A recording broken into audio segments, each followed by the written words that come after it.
Brother Effendi. Ada pertanyaan pertama Pak Jarot.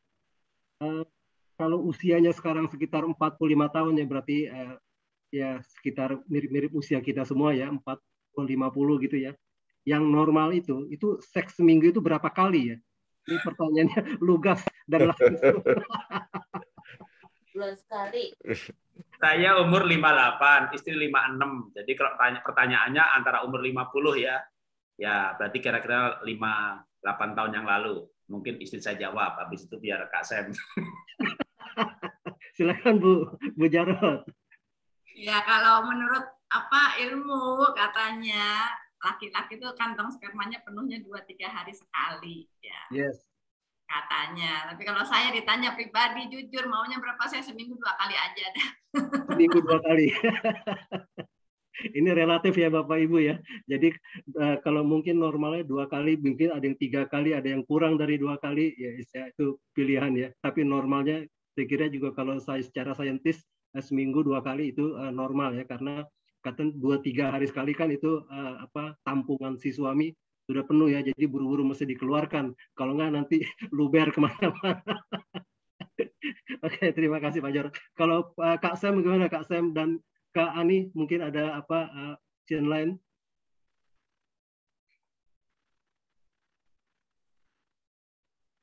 Suaranya belum ke unmute Pak. Coba silakan di unmute. Host untuk unmute. Ya, Dilarang host sama host tadi. Ya. Ya, kalau menurut saya sih itu setiap keluarga punya frekuensi dan kebutuhan yang berbeda dan disepakat. Ini ada yang bocor. Saya kurang sekian persen. Bersyukur kamu kita masih bisa jalan.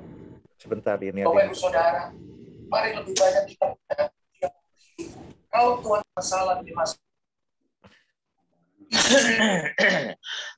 Lanjut Kak Sam. Oke. Menurut saya setiap keluarga. Selamat malam rekan-rekan yang ada di grup ini. Ya, selamat malam Pak. Saya baru mulai masuk nih. Oke, terima kasih Pak Erwin.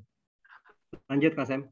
Menurut saya setiap keluarga, setiap pasangan punya frekuensi, punya kebutuhan yang mungkin akan variasi dan disepakati aja. Jadi, dan saya kira juga kadang-kadang mungkin ada minggu tertentu mau 3 kali, 4 kali, kalau lagi moodnya datang silakan aja. Tapi kalau ada waktunya di mana jadi cuma sekali, jangan ada yang protes, lalu setoran transferan jadi berkurang ya.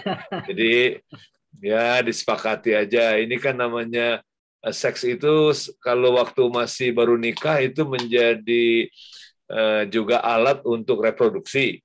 Tetapi saya kira seks juga alat rekreasi ya, sarana rekreasi. Jadi saya kira yang penting dilakukan dengan rekreatif.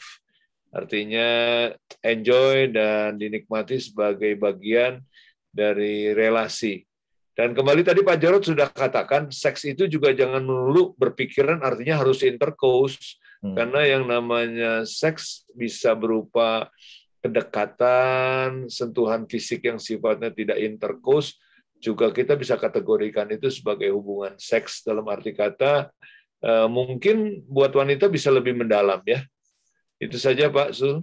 Oke, terima kasih Kak Sam. Waduh. Luar biasa ya. Jadi tadi buat Ibu penanya yang kalau Bapak atau Ibu penanya tadi berapa kali yaitu dikembalikan kepada yang tadi ya disampaikan ya mungkin 2-3 kali ya. Ini aja lah, senyamannya aja. Oke, pertanyaan kedua.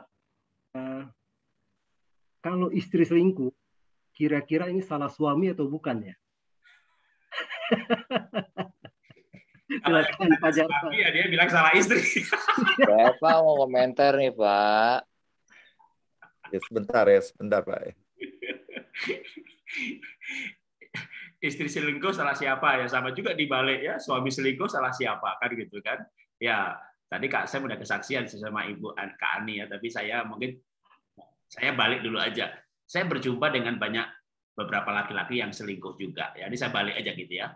Lalu kalau istri udah pasti bilang dong, suami saya tuh salah Pak. Waduh, dosa bejat sekali, udah pasti deh. Kalau pasangan selingkuh pasti yang disalahkan adalah yang selingkuh gitu kan, termasuk misalnya suami. Istri akan berkata bahwa suami saya dosa, nggak penguasaan diri, munafik segala macam. Tapi kalau saya ketemu suaminya nih, Itu suami bisa banyak yang bilang begini loh saya selingkuh itu kan ada sebabnya gitu kan. Istri saya nggak perhatian, istri saya nggak layani saya nggak dipenuhi kebutuhannya gitu. Jadi di sisi suami yang selingkuh gitu ya, bahwa istrinya salah gitu. Nah, saya yakin sama nanti dalam waktu terbalik misalnya istri selingkuh gitu. Maka yang selingkuh itu kalau ketemu kita gitu ya, dia pasti aku dipukul suami, dia kasar kepada saya. Awal selingkuhnya itu waktu saya dipukul, saya curhat sama teman. Jadi dia akan berkata bahwa selingkuhnya adalah dia gitu. Jadi ya orang pasti yang selingkuh adalah sebuah dosa. Ya, tapi dua orang berhubungan dalam suami istri, relasi lalu sampai relasi itu rusak, maka dua-duanya salah. Hanya kalau misalnya salah itu kan ada ukurannya ya. Jadi skalanya gitu. Kan dosa itu bohong sama membunuh ya menurut saya pasti beda skala gitu ya. Tapi yang selingkuh ya skalanya lebih besar. Tapi tetap pasti ada dua-duanya ada andil kesalahan. Itu pendapat saya. Ya, terima kasih. Silakan Bro Zul. Ya, Bro Zul. Bro Zul. Ini Bro Effendi udah siap tuh. Udah, ya. Tadi Ibu nggak bisa. Ya, malam Pak Jarot.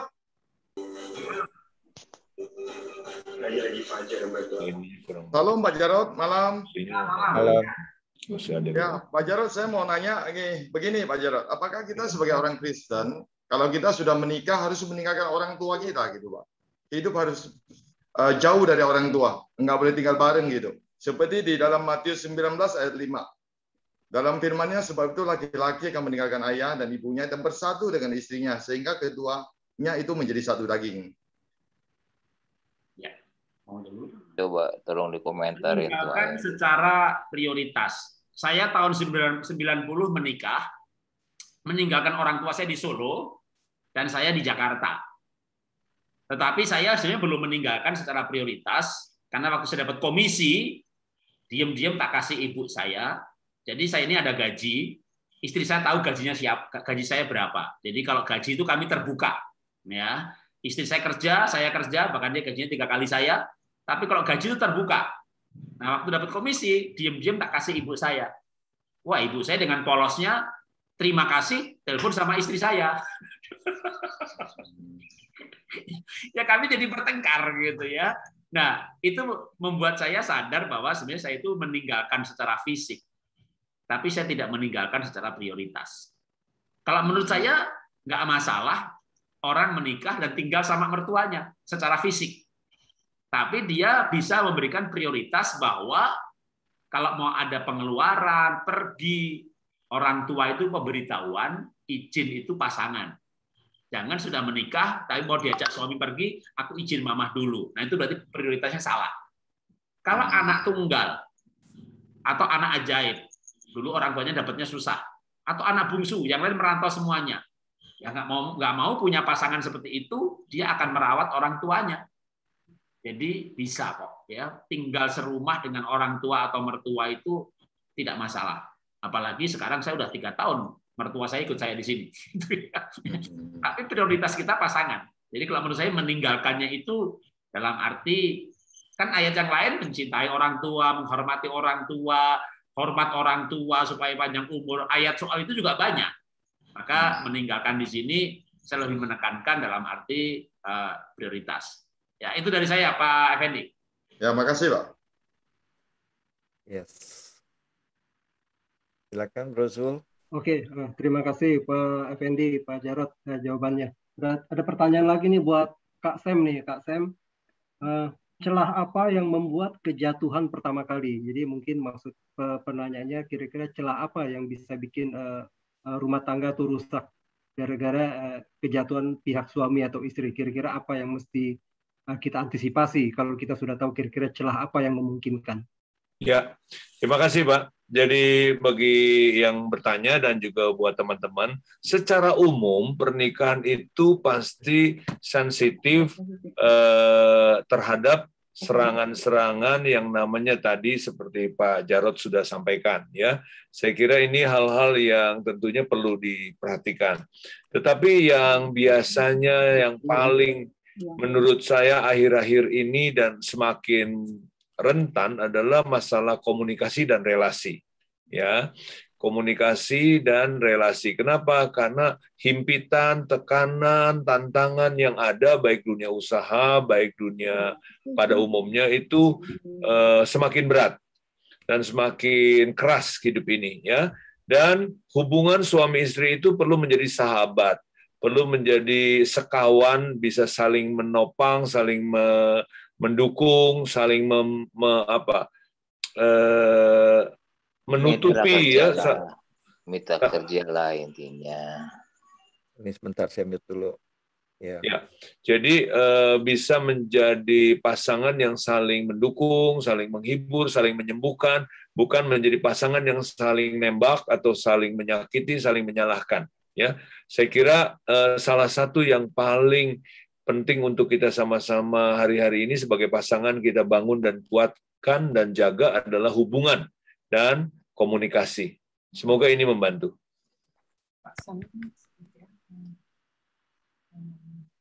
Oke, Kak Sam, terima kasih. Ya, semoga itu menjawab pertanyaan sebelumnya. Kemudian saya lanjutkan, ada pertanyaan berikutnya ini. Kira-kira di usia pernikahan keberapa tahun yang rentan terhadap cinta yang lain? Ya, mungkin Pak Jarod atau Kak Sam nanti bisa menjawab. Terus yang pertanyaan kedua, kalau misalnya sang suami seperti Pak Jarod nih ganteng, kaya raya ya, itu terus tapi orangnya workaholic. Jadi waduh, kerjanya gila-gilaan. Orang normal bekerja 8 sampai 12 jam, mungkin tipe seperti Pak Jarod ini bisa 16 sampai 18 jam. Ini bisa nggak menjadi pemicu sang istri? Pertanyaan soal ibadah apa tuh, soal ini asmara nih, aduh. Ya, silakan Pak Jarod. Oke, istri saya biar yang menjawab menghadapi suami workaholic kayak saya. Ya, terutama waktu awal-awal pernikahan ya, Pak Jarod itu lagi terobsesi banget dengan misi ke pedalaman. Padahal waktu dulu belum ada handphone, jadi saya nggak tahu kapan dia pulang. Ya, anak-anak juga kalau tanya, Papa kapan pulang? Nggak tahu. Nanti kadang dia sudah pulang, besoknya udah berangkat lagi. Ma, katanya Papa kemarin pulang, kok sekarang udah nggak ada lagi? Iya, udah pergi lagi. Sampai saya tuh bingung ya, nanti kalau anak nggak kenal papanya bagaimana? Ya tapi itu resiko punya suami yang alkoholik. Ya, memang awal-awal waktu itu kami jadi komunikasi kan tadi Pak Sam bilang, dan relasi jadi rentan sebetulnya. Hanya karena Pak Jarod sibuknya pelayanan dan komitmennya ada, ya walaupun yang goda juga banyak. Ya, jadi intinya ke komitmen sih. Ya, Pak Jarod ya nggak sampai tergoda sih, nggak sampai jatuh. Kalau saya juga orangnya seneng di rumah, seneng ngurus anak. Jadi kalau diajak dia pergi juga saya nggak menikmatin ya waktu itu. Tapi saya janji nanti kalau anak-anak sudah besar saya akan temenin kamu ya. Dan anak-anak sudah besar saya temenin dia sih. Jadi itu mungkin dari saya. Ya emang saya orangnya nggak bisa diem Pak. Tidur 6 jam paling lama. Habis itu selebihnya kerja, ya adanya dikerjain gitu. Yaitu, nah emang awalnya sempat menjadi masalah sih, tapi ada untungnya juga dari sisi kepribadian. Istri saya itu orangnya pragmatik yang cuek. Jadi kalau jam nggak ada Zoom nih, jam 8 dia udah tidur dia. Mau ada duit, mau saya pergi, mau anak sakit, kena COVID, maunya jam 8 tidur aja. Kemarin anak COVID, Delta, isolasi mandiri, rumah sakit penuh, nggak dapat rumah sakit, sesak nafas lagi, saturasi 90. Itu dia jam 8 dia tidur gitu. Terus kan pembantu saya sakit juga, yang 2 pulang kampung, yang nggak pulang kampung keguguran. Akhirnya saya bilang sama anak, nak, ini mama udah tidur istirahat, kalau kamu mau makan nanti papa masakin gitu ya. Saya berani masak gitu. Kenapa? Orang COVID kan hilang rasa. Saya masak, buat kamu mau apa? Saya mau omelet kayak yang di Tasmania. Ya. Gimana rasanya? Oh, semua rasanya asin katanya. Jadi begitu sembuh saya nggak berani masak lagi. Nah itu saya juga anak COVID itu saya sambil isolasi mandiri aja lukisan 4 saya jadi. Itu belakang juga lukisan saya. Gitu. Bagus tuh. Nggak bisa diem. Jadi sambil ngerawat anak pun ya ngelukis. Istri jam 8 tidur. Ya saya kadang gini tapi kalau istri mau tidur dia naik keranjang, saya naik keranjang dulu. ngobrol-ngobrol, peluk-peluk sebentar aja berapa menit, habis itu dia betul mau tidur, ya udah saya bangun lagi, dia tidur saya kerja. Sampai kadang-kadang dulu sampai jam 12, sampai jam 1, jam 2. Tapi sejak pandemi ini saya belajar jam 9 tidur. Ini kalau habis Zoom ini langsung tidur. Jadi tapi ini belum lama ini aja. Saya tidur awal itu sejak pandemi. Oke, mungkin itu dari saya. Ya, terima kasih. Bro Zul, saya boleh bertanya? Ya, silakan Pak Wilson. Ya, ini untuk Pak Jarod, untuk Kak Sam, terima kasih untuk sharingannya luar biasa, jadi berkat buat kita. Pertanyaan saya ini mungkin mewakili keluarga-keluarga ini yang terdampak oleh pandemik. Tadi oleh Pak Jarod disebutkan bahwa penyebab nomor 2 perceraian itu adalah karena perekonomian. Dan kita tahu banyak keluarga-keluarga ini yang sedang di dalam pergumulan masalah perekonomian. Mungkin ada yang bisa pesan yang bisa disampaikan kepada kami ini yang sedang mengalami pergumulan masalah keuangan, dan pastinya istri-istri kami juga mereka semua stres karena gimana ya, harus membagi dengan baik, itu budget yang tidak banyak tetapi itu harus mencukupi. Mungkin monggo dimulai oleh Pak Jarod dulu. Oke. Nanti istri saya akan menjelaskan tentang mengatur uangnya, tapi yang saya mau ceritakan, saya betul-betul pandemi ini bikin saya habis-habisan. Tadi saya bilang 2019 IFA dahsyat, perusahaan terbesar saya tutup, dan tutup itu nggak cuma tutup gitu ya, bayar pesangon segala macam, demo buruh, singkat cerita tutup, rugi, habis duitnya, saldo minus, masih ada utang bank 17 miliar, harus jual ini dan itu. Singkat cerita stok pun buka 3 bulan lalu harus dijual banting habis daripada expired, malah nilainya 0 gitu ya. Jadi karena barang-barang kami barang yang ada expirednya, sehingga dari 128 dijual 22. Jadi praktis 2 tahun terakhir saya nggak ada penghasilan. Ada sekolah Happy Holy Kid 66 cabang juga nggak bisa pada yang bayar franchise karena nggak ada murid baru gara-gara pandemi. Jadi kami juga mengalami kerugian di situ. Jadi praktis sejak Maret saya bilang sama istri, kita punya duit bisa hidup berapa bulan. Dan dia bilang saldo kita hanya cukup 3 bulan. Itu Maret tahun lalu ya, Maret, April, Mei, Juni. Ya. Tapi dari Juni sampai sekarang kita belum mati-mati. Itu istri saya biar cerita tuh gimana ngatur duitnya. Nanti saya cerita juga soal berkatnya. Ya.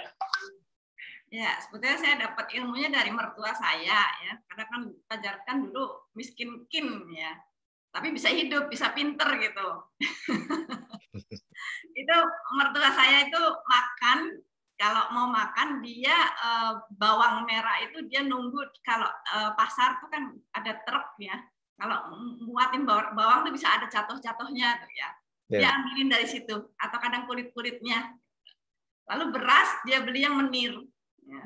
Nanti anaknya nanya katanya, "Bu, kok berasnya begini?" "Ya kan sama aja, kamu nggak usah ngunyah," katanya. Malah cepet makannya. Ya, lalu makan ikan asin yang benar-benar hancur. Nah, saya sih nggak sampai ngalamin seperti itu ya. Cuman dalam praktek kayak misalnya karena kami suka ada papa saya juga ya, ngemilnya tuh kacang, kata dokter sih bagus kacang mete katanya yang disangrai. Saya beli yang remukan. Harganya pasti beda, lebih murah. Dan lagian juga enak, ngunyahnya nggak usah terlalu keras. Jadi itu tipe-tipe pengiritan saya. Ya, itu seperti ya memang selama pandemi kan memang kita nggak make up ya, tapi memang puji Tuhan muka saya, kulit saya tuh tahan kosmetik yang kadang sudah expired pun saya masih tahan gitu, nggak pernah gatel, nggak pernah apa. Saya selalu dapat bekasnya anak saya. Ya. Jadi kalau anak saya, "Ma, ini aku udah nggak mau," ya saya yang pakai. Gitu. Jadi saya nggak pernah beli yang baru. Rahasia saya pengiritannya. Ya, terus pernah anak saya yang 2 di Singapura dan mereka diberkati. Tapi saya bilang sama istri begini, saya nggak mau jadi sandwich generation, lapisan atas yang menekan ke bawah. Kalau saya kerja pas saja mau, pasti bisa makan lah gitu. Bersama dengan itu anak nomor 3 pulang dari Australia karena di sana dia kerjanya serabutan dan nggak nutup ongkos. Dan pas pulang sebelum pandemi. Nah, waktu itu dia belum dapat pekerjaan. Jadi anak saya itu beli kopi itu loh, Gojek, GoFood gitu. Tak lihat 15.000, saya marah gitu ya. Kamu beli kopi mahal banget. Cuma $1, Pak. Kamu dari luar negeri kopi $1 dibilang murah gitu kan. Memang kalau di Australia bisa $4. Anak saya tak bawa ke Indomaret, tak tunjukin kopi tubruk. Itu 12.500, itu bisa 10 gelas. Jadi saya bilang kamu nggak boleh beli lagi, beli GoFood kopi gitu ya. Nanti kalau kamu udah kerja baru boleh beli sendiri. Karena bagi saya tiba-tiba kopi 15.000 mahal. Kita pernah punya omset 40-50 miliar satu bulan. Produknya fashion, kosmetik, gross margin bagus banget, bisa 10%. Kita kerja 1 bulan bisa makan 2-3 tahun. Tiba-tiba kita bangkrut, sampai minum kopi 15.000 aja rasanya mahal. Nah itu tidak mudah sebenarnya, tidak mudah mengalami kejatuhan yang sebenarnya sampai habis-habisan. Maka kami menyiapkan diri untuk uang yang 3 bulan itu gimana jadi 6-7 bulan. Tapi ajaib juga sih, Tuhan waktu itu atur di mana sambil kesaksian sedikit, itu di belakang 2 lukisan itu lukisan saya sendiri, itu bakat lama. Saya udah belasan tahun nggak melukis, ya. Dulu melukis itu waktu Kak Ani ditinggal Kak Sam. kita pameran bareng. Itu udah berapa belas tahun yang lalu kan. Itu pas kalau waktu itu saya pas lagi punya rumah. Jadi rumah saya kosong, istri saya bilang, diisi lukisan dong, kalau kamu nggak ngelukis aku beli gitu. Oh jangan, kalau kamu beli mahal aku ngelukis deh. Nah sejak itu juga saya nggak ngelukis lagi gitu. Sampai bangkrut, sampai pandemi ini, dan saya baru melukis lagi, dan ajaibnya itu benar-benar ajaib loh ya. Kalau jual vitamin kan gampang, itu lukisan tuh Tuhan tuh bisa bikin laku aja tiap minggu gitu. Tiap minggu. Saya sejak pandemi ini sudah menjual lebih dari 80 lukisan. Jadi belum ada 80 minggu. Itu menurut saya memang pemeliharaan Tuhan ya. Itu susah dijabarkan secara ekonomi, tapi itu pemeliharaan Tuhan. Tapi waktu itu kami udah siap-siap sebenarnya untuk hidup yang super ngirit. Beli kacang ya remuan, nggak beli kopi yang 15.000 udah kami anggap mahal. Tiba-tiba kami terjun bebas dari hidup yang berkelimpahan gitu. Tiba-tiba harus nyungsep ke bawah gitu. Tapi ajaib, sekali lagi Tuhan ajaib. Oke, makasih. Terima kasih. Pertanyaan yang sama untuk Kak Sam, Kak Ina, mungkin ada mau ditambahkan? Mic-nya di unmute, ask you unmute. Oke. Ya, kalau saya di pandemi ini dengan tidak di pandemi tidak ada masalah, Pak. Ya. Tapi saya pikir ada sesuatu yang istri saya bisa ceritakan karena dia juga yang mengatur bagian urusan rumah tangga. Silakan. Ya, soal keuangan, saya dari kecil sudah dilatih oleh ayah saya. Jadi kalau dikasih uang untuk pergi study tour, pulang harus lapor, bikin laporan kecil gitu. Pakainya berapa, sisa dikembalikan. Jadi belajar bertanggung jawab sejak kecil. Nah, ini yang membuat saya, sehingga dalam berumah tangga pun saya membuat pembukuan. Waktu awal saya menikah dengan Pak Sam dengan latar belakang dari keluarga pedagang Chinese, sehingga pakai uang, mau ambil uang, ya ambil aja kata mamahnya ya di laci, lalu dia pakai. Dan kemudian nggak diminta laporannya. Tapi kalau di dalam keluarga kami beda ya. Jadi perbedaan itu memang membuat kami ada konflik cukup panjang karena perbedaan gaya style dalam mengatur keuangannya. Tetapi kesininya saya mengucap syukur, Pak Sam pun akhirnya juga sekarang bikin keuangan ya, laporan, catat semua pengeluaran dan perencanaan keuangan, sehingga saya rasa damai sejahtera gitu.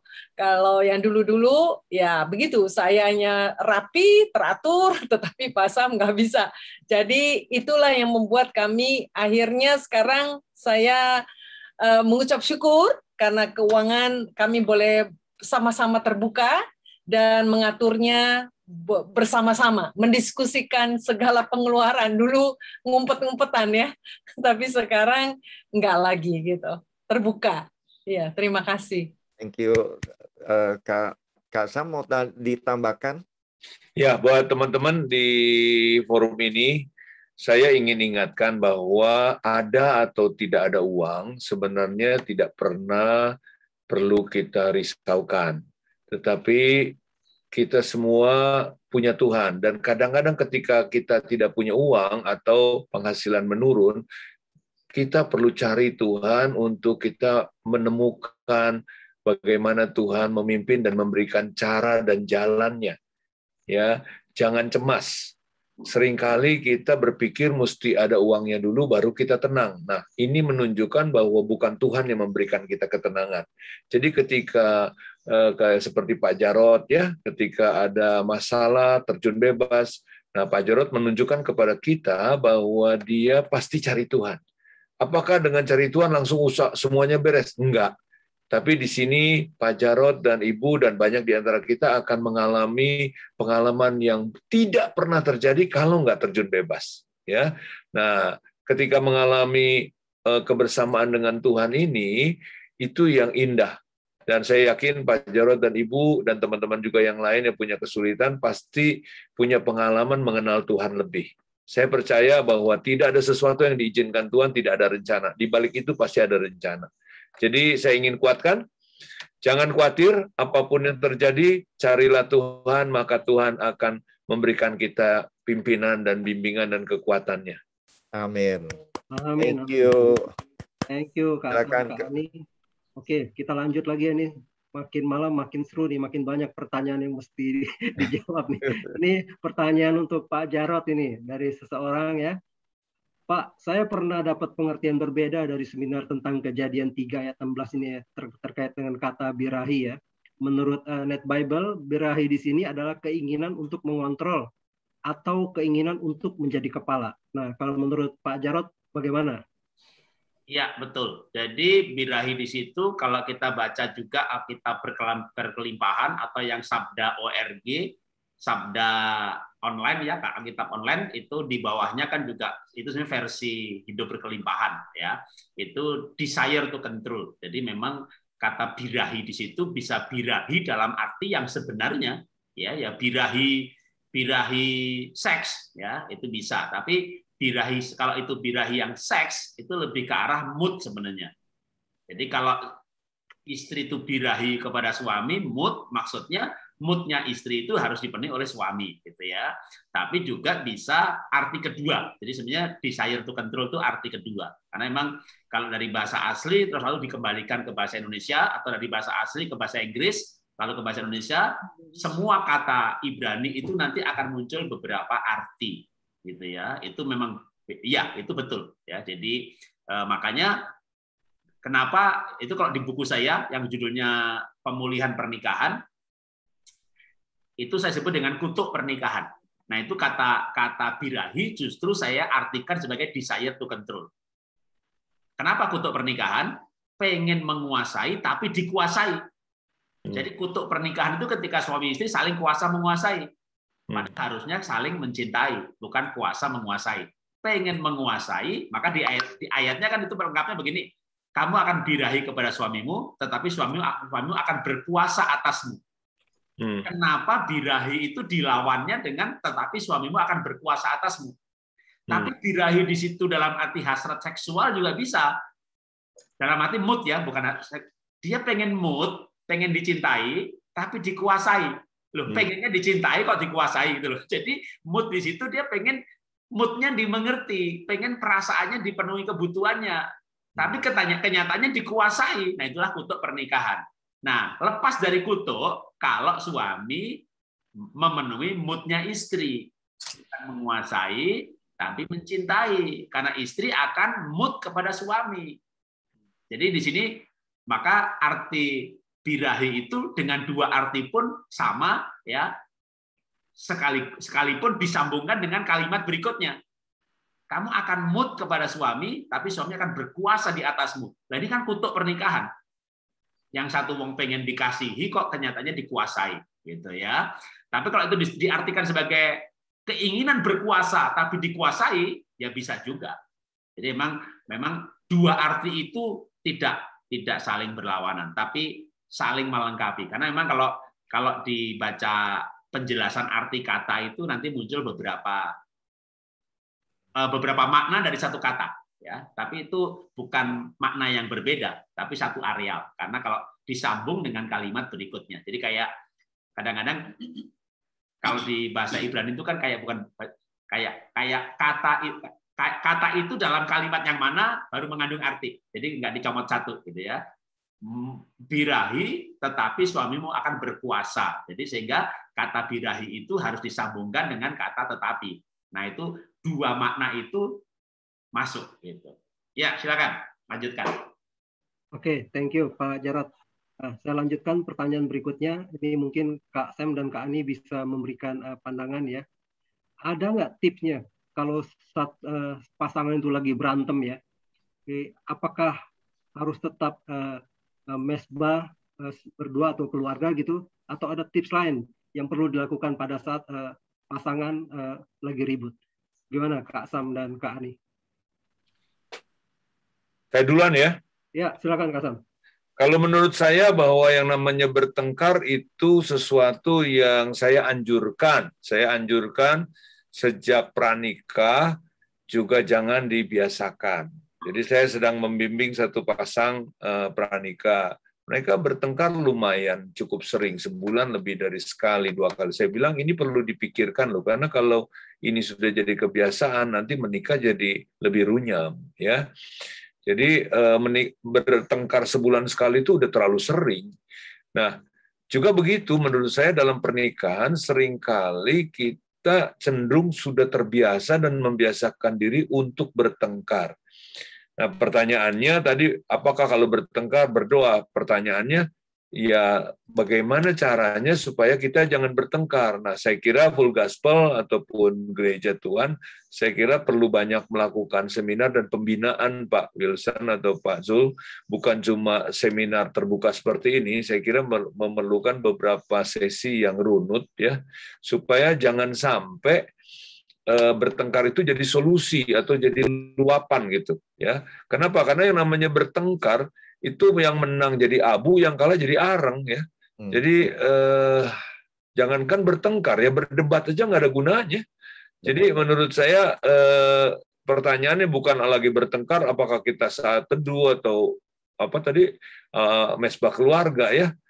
Ya mungkin bukan solusinya begitu, kali solusinya adalah bagaimana supaya jangan bertengkar ya, supaya bisa berdoanya juga dengan enak. Itu jawaban saya Pak Zul. Oke, thank you Kak Sam. Nah, ini kalau ini khusus nih buat Kak Ani nih pertanyaannya nih. Kak Ani, tadi kan kesaksian Kak Sam dan Kak Ani kan pernah mengalami masa-masa terburuk ya dalam kehidupan berumah tangga. Nah, bagaimana cara Kak Ani bisa mengampuni terhadap problem masa lalu yang sangat melukai hati Kak Ani tersebut? Silakan Kak Ani.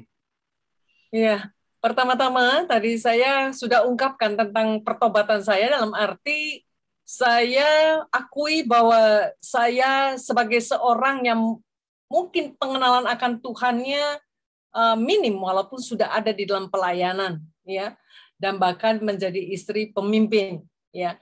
Tetapi ketika saya sadar dan saya akhirnya membaca kembali Alkitab dan belajar tentang Tuhan dan bagaimana tentang Allah adalah kasih, saya memahami pengenalan semakin dalam, saya di situ baru mengerti yang namanya anugerah dan belas kasihan, mercy, rahmat. Sehingga ketika saya sadar itu, saya sebagai orang yang berdosa, telah diampuni oleh Tuhan, betul-betul saya hidupi betul dan memahami betul, sehingga membuat saya dimampukan untuk saya mengambil keputusan untuk mengampuni Pak Sam. Jadi tentu di dalam hal beberapa bulan setelah kami mengucapkan janji kembali, saya harus akui kecurigaan saya, misalnya mengenai handphonenya Pak Sam, ya, ntar pengen kan ngelihat kan, ada cewek-cewek kan, wanita-wanitanya gitu ya. Nah, tetapi kan satu sisi saya sudah mengambil keputusan. Jadi bagaimana caranya? Saya harus membersihkan jiwa saya. Ketika saya sadari bahwa jiwa saya sangat kotor, saya harus membersihkannya. Sehingga ya karena kotornya masing-masing jiwa kita kan kekotorannya beda-beda ya, berapa kotornya gitu. Ketika saya tahu begitu saya kotor sekali, saya harus bersihkan dengan dosis, yaitu membaca firman Tuhan, merenungkannya siang dan malam itu banyak ya.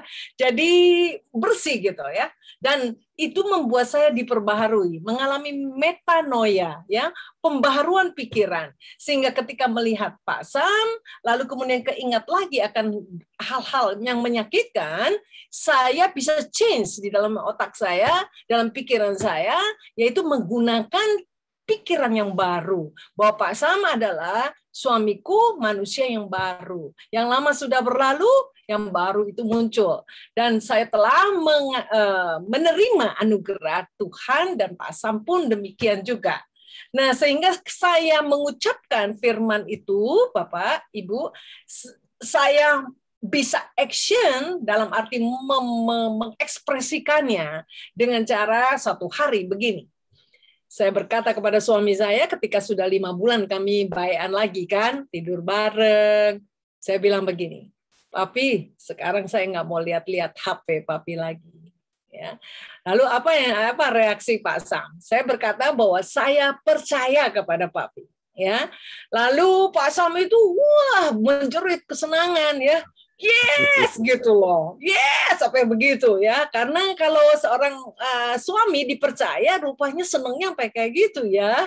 Saya bilang percaya, dan hari ini saya juga nggak mau belajar terus itu ya. Kadang-kadang kan tergoda juga ngelirik gitu, dia lagi ngapain, jangan-jangan sama cewek gitu ya. Tapi saya harus membersihkan diri saya harus mengendalikan daripada diri saya sendiri, dan akhirnya saya menang ya. Saya bisa punya satu jiwa yang bersih gitu. Ya, saya rasa itu ya. Mungkin nanti kapan lagi ya baru belajar lagi ya. Oke, thank you Kak Ani, Kak Sam, Pak Jarod, Ibu, luar biasa ya. Sebenarnya kita mau terus tambahin nih sesi tanya jawab ini, tetapi waktu juga yang membatasi kita. Saya kira tadi seperti disampaikan Bro Wilson ya, ini mesti kita bikin seri khusus ya untuk sesi masalah pernikahan ini, karena ini topik yang sangat relevan dengan kehidupan kita saat ini, apalagi di usia-usia kita yang saat ini ya 40, 50, 60 ini sangat-sangat rentan masalah-masalah terkait dengan kehidupan rumah tangga. Tapi kita stop dulu untuk tanya jawabnya. Mohon maaf Bapak Ibu, brother sister yang belum sempat saya sampaikan pertanyaannya dan dijawab, nanti pada sesi berikutnya nanti kita akan coba atur lagi. Kak Sam dan Kak Ani tadi sudah bersedia, dan Pak Jarod dan Ibu juga sudah bersedia nanti untuk kita kalau perlu kita adakan lagi sesi seperti ini. Luar biasa malam hari ini. Terima kasih brother sister. Masih lihat masih bertahan partisipan 200 lebih ya, ini luar biasa ya. Ini dari awal sampai akhir konsisten ya. Ini regional Banten. Terima kasih para pengurus pimpinan regional Banten, baik Full Gospel maupun LOF, yang terus mengadakan acara-acara yang berkualitas seperti ini ya, yang sangat relevan, bukan cuma dalam kehidupan rohani, tapi juga kehidupan duniawi kita juga jadi seimbang. Terima kasih. Kita akan tutup sesi question and answer-nya. Selanjutnya kita akan mohon Bapak Ibu, brother sister sekalian, tolong dihidupkan videonya. Kami akan